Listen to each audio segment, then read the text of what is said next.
唔知你有冇試過，曾經喺失戀之後有一種心被掏空嘅感覺，就好似成個世界失去咗光，你得返一個人孤零零咁樣坐喺黑暗入面，唔知道點樣繼續往前走。但係你知唔知道真正讓你痛嘅其實係啲乜？究竟係嗰個人唔再愛你，定係你腦中嘅嗰啲念頭？譬如係我會孤獨終老，我唔夠好，冇人會再愛我㗎喇。好多人失戀嘅時候，往往會以為係對方嘅離開讓我痛苦，但係睇深一層，其實係我哋相信咗嘅嗰啲想法，讓自己受苦。嗰啲念頭不斷輪迴，我唔夠好，我將永遠一個人，佢喺度我就唔會咁孤獨，如果佢喺度就好啦。呢啲想法喺心中反覆盤旋，就好似開咗嘅風扇一樣，不停咁樣轉動。好多人問過我，究竟要點樣放低呢啲想法呢？我會答，事實上我哋係冇辦法強行放下任何嘅想法，因為放下呢個動作反而讓我哋捉得更加緊。你認為要放下嘅時候，等於你賦予咗嗰啲虛妄嘅念頭真實性。所以我哋要做嘅係睇清呢啲念頭根本唔係真實嘅。有啲人會問，咁樣係咪即係壓抑念頭呢？看清念頭嘅虛妄不實同壓抑係完全兩回事。壓抑仿佛係掃落地氈底，唔好再睇佢；而去看清虛妄，其實係邀請大家用一顆清明嘅心去看清楚事實嘅真相。就好似夜晚經過棵樹時，以為有條蛇吊咗喺度，打開電筒一睇，原來只係一條繩。所以看清真相，只係睇到原來由頭到尾讓我痛苦嘅，並唔係事情本身，而係我嘅想法。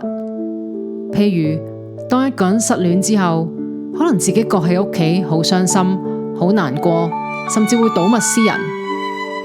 同時而家慢落嚟睇清楚，你而家只係坐喺屋企嘅梳化上面，乜都冇發生。對方離開咗我永遠都會孤獨一個人。呢啲全部都係腦海入面嘅故事，全部都係回憶同埋想象，而並唔係呢一刻嘅現實。所以我成日都話，現實永遠都係仁慈嘅，毫無例外地如此。好多時人生就係俾呢啲虛妄嘅想法困住咗。好消息係，當你睇到呢啲念頭嘅虛妄，呢啲念頭就會好似掹咗插蘇嘅風扇咁，會自己慢慢停落嚟。所以唔係要去放下想法，而係去睇清楚你嘅想法一直都係虛妄不實。呢啲念頭自然會放開你。失戀嘅時候有一個轉念係非常之重要嘅，對方嘅離開其實唔係佢離開咗你，而係你曾經喺關係入面漸漸離開咗自己，唔再對自己真實，唔再敢講出真正嘅需要，甚至為咗留住對方，放棄咗自己嘅真心。你心入面嘅嗰份痛，其實係你對自己嘅呼喚。所以真正嘅療愈係學會重新翻返嚟自己嘅身邊。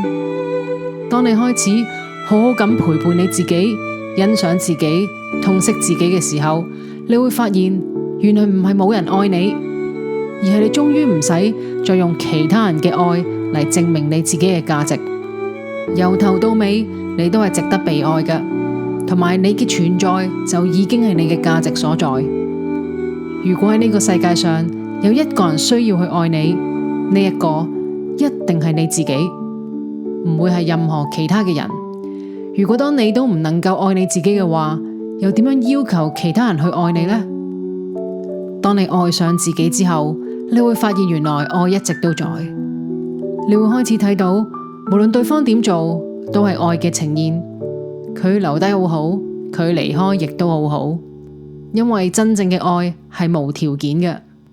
當我哋帶住期待喺關係入面嘅時候，愛變成有條件，咁其實嗰個就唔係真正嘅愛。呢條學會愛自己、了解自己嘅路，唔會一夜之間完成。同時，只要你願意開始練習，每一日多一啲溫柔咁樣對待自己，你就已經喺愛嘅路上啦。記得真正嘅幸福唔係揾到一個對的人，而係唔再遺失真正嘅自己。如果你都喺療癒嘅路上，想揾翻真正嘅自己、真正嘅自由，學識轉念，歡迎你參加5月31號如是轉念，一個免費一念之轉嘅個案聚會。另外6至8月將會有轉念圓滿9堂課，喺視頻下面你會揾到報名連結㗎喇，期待到時見到你。